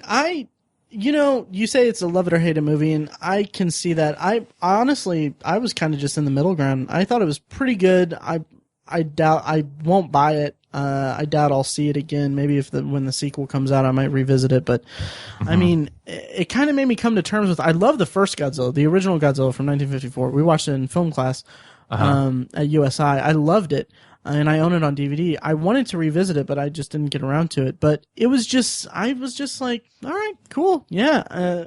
Maybe considering this and my feelings toward Pacific Rim, maybe I'm just not a kaiju kind of guy. I guess not. Yeah. Although I loved Cloverfield. Oh yeah, me too. Absolutely. And there are elements of kaiju scenes that I think are terrifying. And Matt Zoller Seitz is a reviewer. I think is the head reviewer on RogerEbert.com. I think he took over for the late Roger Ebert, who I've said multiple times is a personal hero of mine. Right. Anyway. Matt Zoller Seitz and I do not see eye to eye, and I would like to meet this guy and have a conversation because he loved the movie, and he thought the movie was all about what it would be like to be a person experiencing this happen, and I think that was a strong shortcoming of the movie. Okay. Especially Elizabeth Olsen, who is always great except when she's supposed to look at a green screen and pretend to be scared. She was not good. And I never felt like I was on the streets watching any of this happen. I felt like that was a shortcoming. And Matt Zoller Seitz apparently thought it was a strength. So I think we all saw the same movie, just people like things about it. And then I didn't like them. I'm very confused by the reaction to this movie. I thought it was a poorly done movie. Interesting. Tiny, you saw it twice. I've seen it twice, yeah. Because I originally was going to go see it with my dad, but he recently he was off work for a while. He had surgery. He went back, and his schedule's all screwed up. So I went and saw it with Matt first. Anyways, I was his consolation prize. Anyways, if Mike says it's love it or hate it, I loved it. But okay. I don't know if it's quite there. I definitely didn't love it. I liked it a lot though. It just I didn't mean to be so. No, you're fine. I'm just divisive, but go ahead. It's kind of like Tiny Trolls Mike episode sort of. So I was sticking to that. No, I agree. I like what you said. But it sort of sounds to me like you kind of had very solid expectations for it going in. Right, but the trailer necessitated that. Yeah, I can't really remember the trailer. The trailer sets it up to be a certain movie. Okay. I can't say too much without spoiling. That's fair. Yeah, that's fair. I can't really remember the trailer with much specificity, but I had like no expectations, and it totally worked in my favor. And I have such little experience with the franchise because I've never seen the original. I've only seen pieces of some of the other like Japanese sequels. I think the 1998 one with Matthew Broderick is way too highly panned. I think it's a fun movie. I actually like that movie quite a bit. Thank you for saying that. I was going to say I think it's better than this new one. Oh, wow. Oh, wow. Because they had a vision and stuck to it. Okay. I would say it was the movie they exactly set out to make. It's not great, but I was more engaged in that movie. Now, I haven't seen it in several years, so I could be way off base. But yeah, I'd say they're like pretty much on par, to be honest with you. In my opinion, the two movies. Okay. This most recent one hit so many marks that I wanted from it. Specifically, just I loved how well they demonstrated the scale of the monsters. You could feel their size, and all of the monsters are the biggest they've ever been in the franchise. So I'll give you that. That worked for me so well. But there were so many issues with the movie. I don't want to go through all of them, but it had a lot of flaws that did bother me, especially seeing it a second time. But I don't know. It worked for me. My expectations were so. I didn't even know that there were other monsters in it going into it. I had no idea. and it was a nice surprise for me. It worked. It worked out. So I did like it quite a bit, and I'm glad they're making a sequel. I want to see more, and maybe it'll have the stuff you want in the sequel, Mike. maybe they'll hit those marks. Yeah, I don't know that it will. I think one of my big problem was the other monsters. Oh, really? Okay. And that, because the first movie was all about Godzilla being this destruction thing. He didn't really become king of the monsters or any kind of savior figure until later on. Yeah, okay. And so I was expecting a redo of the first one. Yeah. Okay. I agree that I wasn't that crazy about it or anything like that, but in that I was refreshed by the addition of other monsters, because I feel like if it had just been Godzilla destroying the world and all that, there's a level of destruction fatigue that I feel like I would have felt during it, that when it's more a playground for a big monster fight, that's more to my sensibilities for monster movies right now. There were scenes where they shied away from showing certain scenes of destruction, and that really disappointed me. Like you would see them walk and you're like, oh, this is gonna be huge, and then of course they would like cut to somebody's TV screen. Right. Yeah. So that's Godzilla. So yeah, we had mixed feelings about it for the three of us. Tiny rapid fire lightning round. Potpourri. Sure. This will be really quick. It's actually more of a recommendation.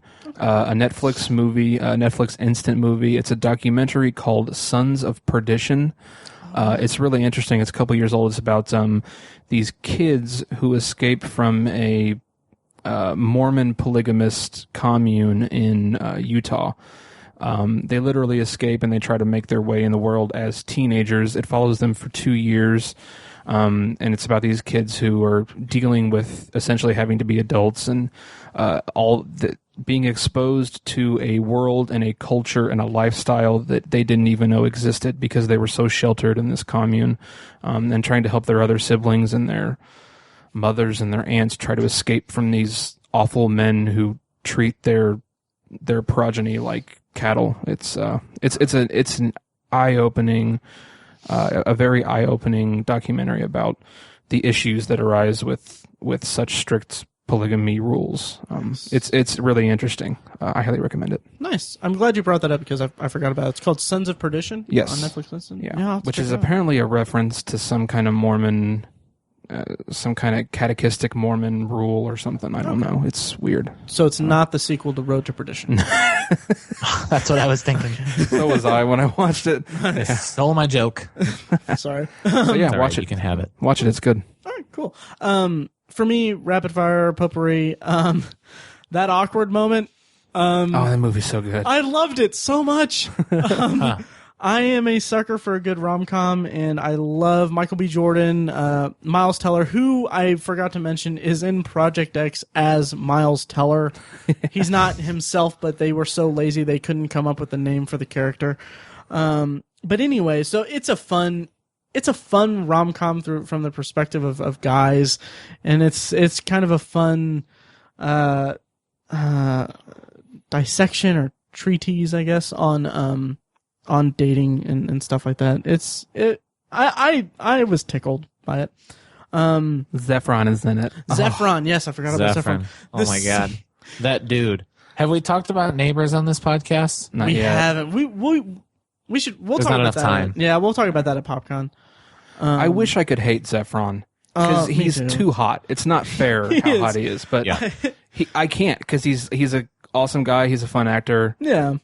Yeah, so that's that. I'll probably buy it. I'll revisit it, and we'll talk. Maybe we'll do a rom-com episode. Yeah. Please. Yeah. Oh yeah. Thank you. We have to. Yes. Oh, I'm so glad you guys are up for that. Anyway. Of course. Yeah, I've been planning it for decades. Anyway. Yeah, so I'll go ahead and count us out. Yep. If you're still listening. Yep. As always, thank you for listening to the Obsessive Viewer podcast. This is Matt. You can find me on Twitter at Obsessive Viewer on Twitter. Tiny is at Obsessive Tiny. Mike is at I am Mike White. You can also like us on Facebook. Find us at facebook.com/The Obsessive Viewer. Also, thank you to Star Tissue for providing our opening theme music. You can find more of their music at soundcloud.com/startissue. Make sure to rate and review us on iTunes. That helps us out a ton, and it takes you like 2 seconds. And we'll love you forever. And maybe we'll read your review on the podcast. Any incentive. And vote for us for Podcast of the Month on podcastline.com. You can also check out the blog at obsessiveviewer.com, where the last week I reviewed every X-Men movie in the franchise in the lead up to Days of Future Past. It was very stressful, but I had a lot of fun doing it. Even though I had to watch The Last Stand and X-Men Origins Wolverine. Yeah. Also on the website, you can find reviews of every episode of Bates Motel and every episode of the second season of House of Cards. Also check out our House of Cards bonus episode of the podcast if you're up to date on that show.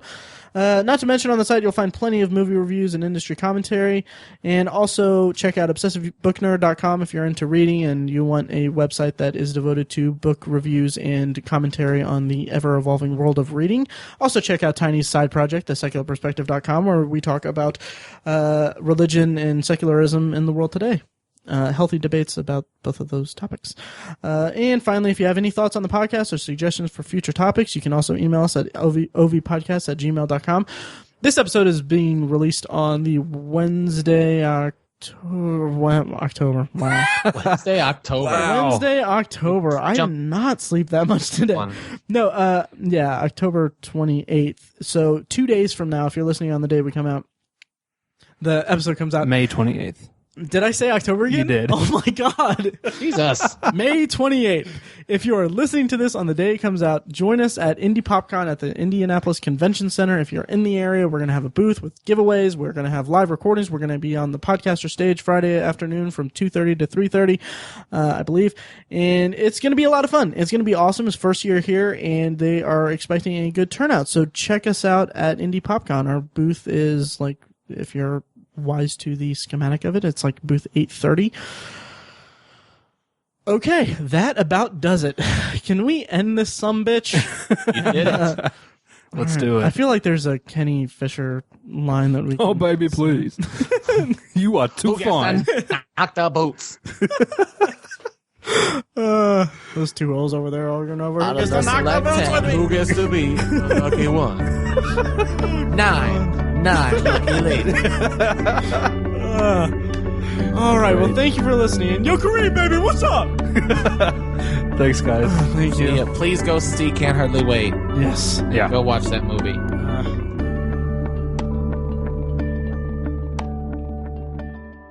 Oh, yeah. Yeah, You guys don't hate me, do you? Oh, I do hate Matt for saying Well, that you American know. Graffiti was better than Star Wars. Go yourself. So there's that. That was perfect delivery. Go yourself. Fantastic. Thanks. Uh, No, it was awesome. it was